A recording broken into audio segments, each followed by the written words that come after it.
$67. A protected relic still sits on VA's published compensation table. Professor Osei studies how old veterans' statutes survive inside modern compensation rules, which is exactly the puzzle at this desk. Stay with us, because the document that proves this protected status isn't the one most people expect.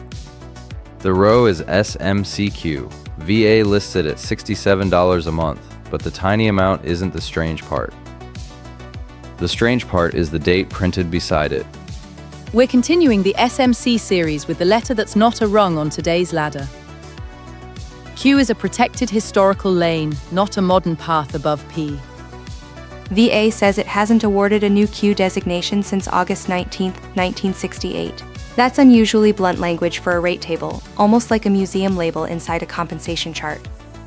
Congress repealed the old statutory subsection, then preserved the benefit for a defined tuberculosis cohort that was already receiving or entitled to receive it on the enactment date. Repeal ended the entrance. The saving clause protected the people already inside. So this isn't a forgotten presumptives program waiting to be rediscovered. It's a closed cohort whose rights were carried forward. A new claim can't reopen that entrance, even though Q remains visible in today's table. This is not for you if your qualifying tuberculosis award began after the protected date.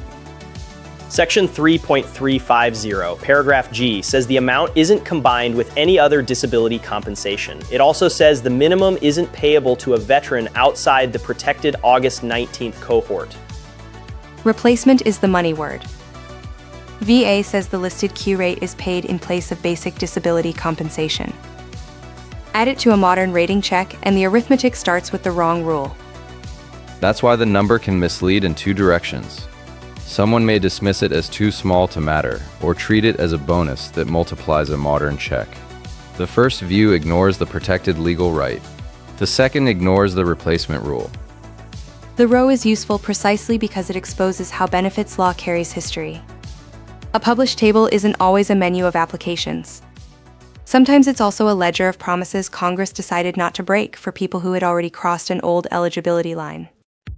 Watch the recovery ward, the hospital exterior, and the medical staff in this archival tuberculosis film. It gives the closed cohort era a human scale, but no frame can establish a veteran's Q right. That proof lives in the enactment date award file and the saving clause. Keep the picture in its lane, human context, not personal eligibility. The film explains why old tuberculosis files can be so deep. It cannot replace the regulation, the award chronology, or accredited review. That distinction is why Nora's next test matters. Now return to the aged typed files. Those pages are where the qualifying date, the original award basis, and the later continuation must line up. The historical film explains the setting. The documents establish the protected right. Context first, record second, replacement math last. That's the order. Coming up, the replacement money trap, then the regulation that proves who is protected. What proves an SMC-Q award today? Real quick, because this next part matters to you. If any of this is helping, tap that like button, then hit subscribe and ring the bell so the next one finds you. Both are free and take about a second, but they tell the algorithm to show this to one more person who needs it.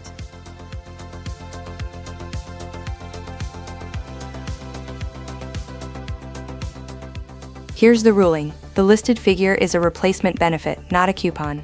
That distinction prevents almost every bad Q calculation I've seen online. Start with the verb VA uses, pays. A protected Q veteran receives the Q rate in place of basic disability compensation. The regulation is even sharper. Don't combine it with other disability compensation. Basic compensation doesn't stack underneath Q. A calculator may ask for a percentage rating and then add the Q figure. If it labels that result SMC-Q, stop. It has modeled an add-on that the rule forbids. This is the part that worries me. A calculator's invented total can look generous, so nobody questions it. But spreadsheet generosity doesn't create a protected right. The governing award decides the result, not the size of the number somebody typed. And SMC-K doesn't stack on Q either. That exception changes the tally. The rule comes straight from VA's table guide. K is added to all SMC rates except O, Q, and R. Q is one of the named exceptions. So the familiar K plus another rate pattern isn't available here. Look at that receipt carefully. It's not estimating what every protected veteran should see after every offset or old adjustment. It's showing the Q payout rule. Replacement, $67 and no K addition. I was going to call it bonus math. No, that's the trap. The useful test isn't the number, it's whether the qualifying proof exists. One row displaces another. It doesn't sit on top. Kai, test a common claim. A veteran has a modern 70% rating and finds the Q row. Can that person file Q to turn the rating check into that check plus the Q amount? No. The protected cohort rule blocks a new Q award. Right, and even for the protected cohort, the legal design is replacement. The modern percentage doesn't become a launch pad for an extra Q amount. Two separate errors can be hiding inside the same viral calculation. The flare-up math people use for rating changes can't solve this. Q isn't asking how severe a condition is today. It asks whether a specific protected right already existed by the key date. That's the earned wrap. Don't calculate Q until you can prove Q. The money calculation comes second. The legal right test comes first.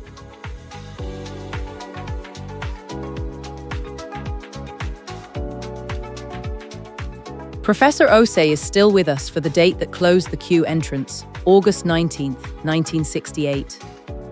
I printed the regulation. It's 7 pages and the Q rule is a compact paragraph near the end. That small footprint is useful because every controlling sentence can fit in one careful read.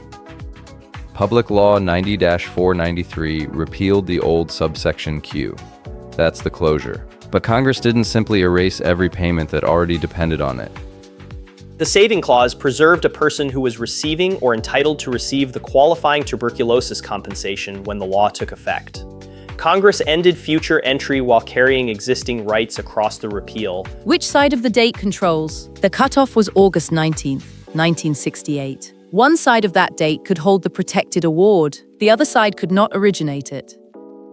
The current CFR still carries that protection. Watch the 2 sentences on the page. Receiving or entitled on the cutoff date gets the minimum. Not receiving or entitled on that date doesn't. Nora, the hinge is entitled to receive. A payment stub is powerful evidence, but Congress also protected someone whose entitlement existed even if payment mechanics had not yet caught up. Exactly. That phrase is why a missing check from the enactment year doesn't automatically end the inquiry.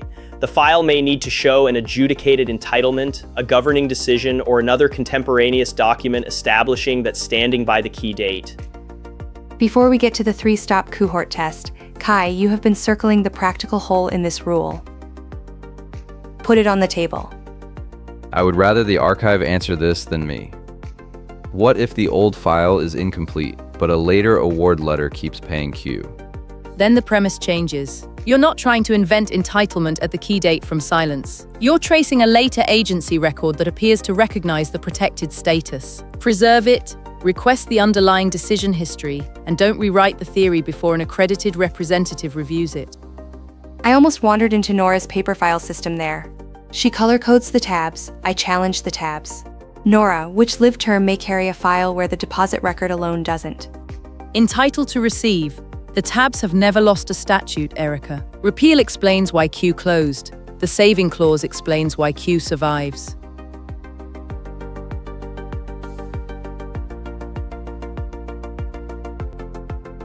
Three stops. Miss anyone and the protected Q path ends.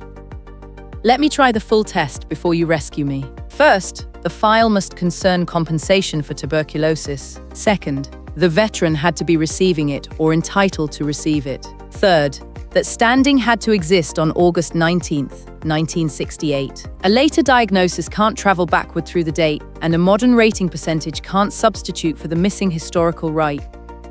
Tuberculosis compensation is the subject. Q isn't a general reward for any old disability award and not a special category for every respiratory condition. Receiving or entitled is the standing test. Okay, so hang on, let me count it out loud.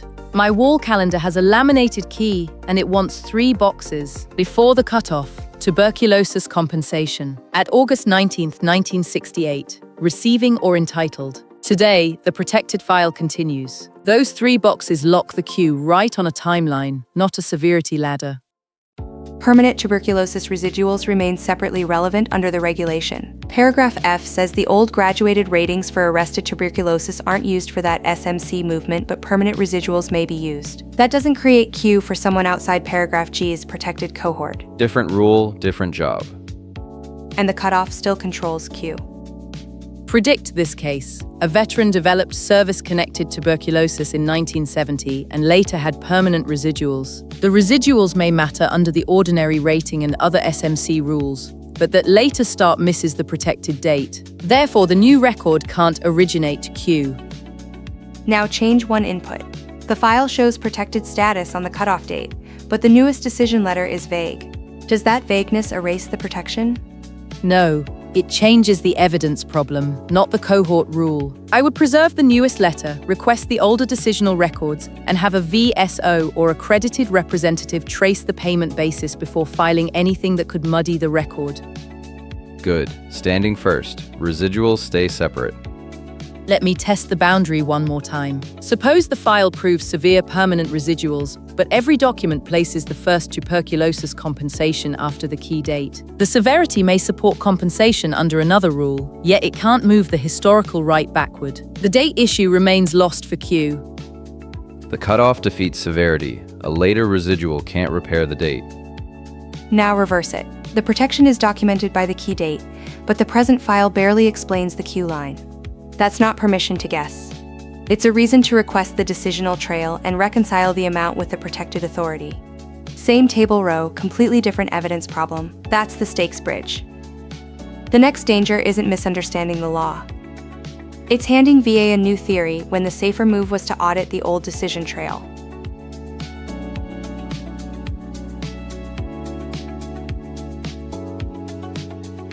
The safer move is a protected Q audit, not a new theory. This is where the historical puzzle turns into a 5-document job. Start by separating evidence from interpretation. Evidence includes the newest letter and payment history. It also includes code sheets and older decisions. Interpretation is what those records mean under the protected cohort rule. Keep those piles separate until the chronology is complete. The newest decision and deposit history come first. Find the letter that names the SMC authority, then compare it with actual deposits. A recurring deposit without the Q code is a clue, not the whole proof. Older rating decisions and code sheets come next. I almost said the oldest document wins. Let me fix that. The oldest relevant document helps establish the cutoff chronology, but a later correction or protected continuation may explain the active award better. Don't replace missing evidence with a new theory. A fresh statement that tuberculosis exists today can't prove receiving or entitled standing in the protected year. It may support another benefit route, but it can't manufacture the cutoff fact. Use VA-accredited help before changing the theory. This CC veteran educator explains that decision letters can be accessed online through va.gov. Retrieve yours, then bring the full trail to the representative. Separate retrieval from proof. The download gets the letter. The historical trail establishes Q. Run this checklist in order. Start with the present award letter and deposit history. Add historical rating decisions plus code sheets or decisional records. Finish with a professional listed in VA's accreditation directory, a VSO, claims agent, or attorney. Keep copies of every request and response.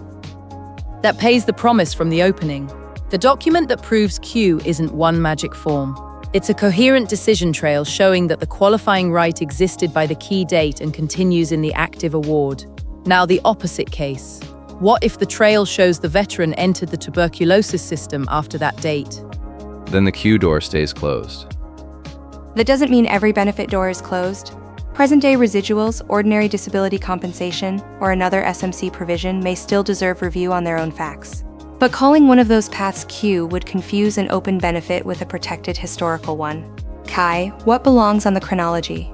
My mechanical keyboard has switches for everything. This file doesn't. Build a one-page chronology before the appointment. Put the earliest tuberculosis compensation record at the top. Add the protected cutoff, each later decision that mentions Q, and the present payment basis. Leave blanks where evidence is missing instead of filling them with assumptions. That blank space rule matters. A clean gap tells the representative what record to seek. A confident guess can hide the gap and send the review toward the wrong legal issue. The objective isn't to tell the most persuasive story first. It's to reconstruct the most accurate entitlement chronology first. Bring both sides of the file, records that appear to support Q and records that seem inconsistent with it. An accredited reviewer needs the contradiction too. If a later letter uses another SMC code, that difference may be an administrative clue rather than something to edit out of the packet. And if the audit does show Q, the final move is preservation. What should the veteran ask before anyone touches the award?